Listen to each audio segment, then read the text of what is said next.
Mikel Merino has now played 2 games for the Arsenal, so I'm going to be analysing both games and looking at every touch he has made for us so far, starting with the PSG game. Merino loves getting touch tight to his opponents, and his first action in an Arsenal shirt was to get really close to Barcola. He wanted to apply the pressure and ensure Barcola didn't have the sort of route to goal here.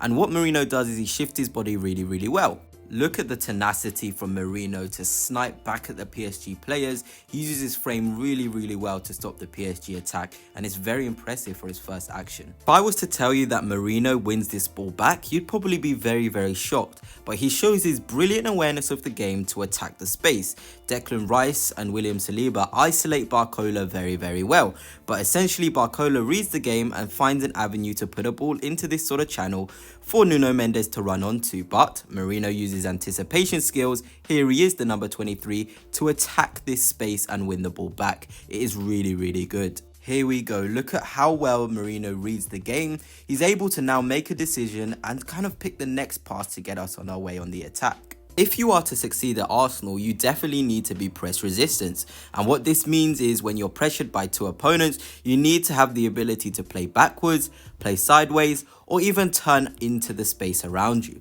And Mikel Merino essentially does this against PSG. The way he is so mature in the ball, he scans his options, he's composed. It's very good to see. In another situation, a player may decide to go backwards, but Merino uses his frame, protects the ball, and plays a lovely little pass into Calafiori, who's able to drive into this space and set us on our way to another attack. Here we go, Merino receives the ball in a tight situation, but he has the composure and awareness to find Calafiori, who can either go and attack the space or play backwards. It's really good composure.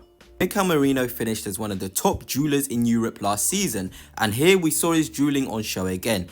Hakimi's running through, he caused us all game problems with his pace, Hakimi did, but when Merino came onto the pitch, who's here, he's able to match him stride for stride and slide into that tackle. I love it when a midfielder is brave and tries to put his frame in front of an attacker, because it's really important, because if Hakimi had got away, he had all this space and we're in a 2v2 situation with Saliba and Gabriel. Look at how Hakimi skips past 1, 2, 3 players, but not Mikel Merino, who puts in an outstanding tackle to prevent PSG going on a very dangerous counter-attack. Anticipation is crucial for a midfielder, and getting the gaps between the midfield and your midfield is very important. You have to get that space correct, and Mikel Merino seemingly against PSG was getting it correct every single time. Here he is, snapping into a lovely challenge. I think that's Zaire Emery, and he just has that composure to read the game. It's really nice. Uses his long legs, which is kind of like spider legs, to get the ball and retrieve it. Obviously it bounces around, but it's really nice to see that sort of anticipation from Merino. So here we have it. Look at Merino sniping into that challenge. Really good. Look at the athleticism and the flexibility. And Jesus, the ball bounces around, but he's able to get away. Well, that's it for the PSG game. Now let's get on to the other games that Merino has played for us. Mikel Merino played 29 minutes against Southampton, and I thought he was pretty bright. So yeah, let's just get into it and look at his performance. It may not look like a lot, but his first action was a lovely little ball into the feet of Calafiori. And on the surface, again, it may not look like anything special, but it's the rotations. It's the fact that Merino and Calafiori have essentially switched positions. What Merino allows is this tactical fluidity. Calafiori is able to enter this zone, play a ball into there, which he does, or drive into this space. It just allows for this fluid rotation. And Mikel Arteta this season has definitely tried to add this sort of tactical fluidity to Arsenal's game to make it so much more predictable for us in the attacking phases, in the build-up phases, and Merino allows this. I'm sure you guys remember Granit Xhaka when he was at the club. He would switch positions with Zinchenko, Martinelli. It was really fluid. So Merino finding himself in this sort of zone is a really positive sign. He's already got that to a T, where to place, when to place when Calafiori is in this sort of a position.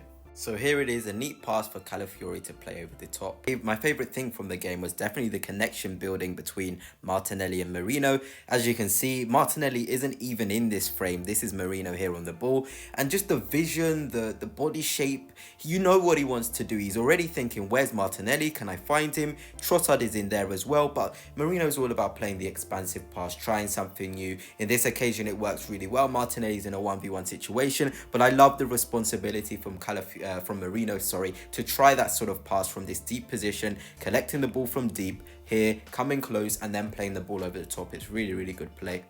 And here it is, lovely, lovely from Merino, receives it, looks up, scans the space, sees Martinelli and goes, you know, I'm going to play that, I'm going to try get my mate in, and that's exactly what happens. Brilliant accuracy, brilliant awareness. I'm now going to let the rest of the compilation play out. Merino against Southampton. Really love what I saw from him, really confident. I just want you to kind of look at the positions he was picking up on the pitch, receiving the ball. Big shout out to the guy that provided this compilation, really, really good. Look at the way and the confidence he is in his actions. It's really nice to see. Obviously, some of his passes are a bit, you know, underhit, possibly in stages, but I think that's just down to his sharpness. But I can already see the relationship he's building with Martinelli, with Calafiori. I talked about it earlier on. It's really nice sort of fluid rotations, and I think Arteta this season wants to add this sort of rotations to our game. He wants to see our players moving about because it's going to confuse the opposition. It's going to bring a variety to our game, and we want to be different, and it's just really, really good to see. But I did love the performance from Merino, Gunners. But anyway, that's it for now. Let me know your thoughts on Merino's first 2 games as a Gunner. I think he was pretty good, but until next time, peace.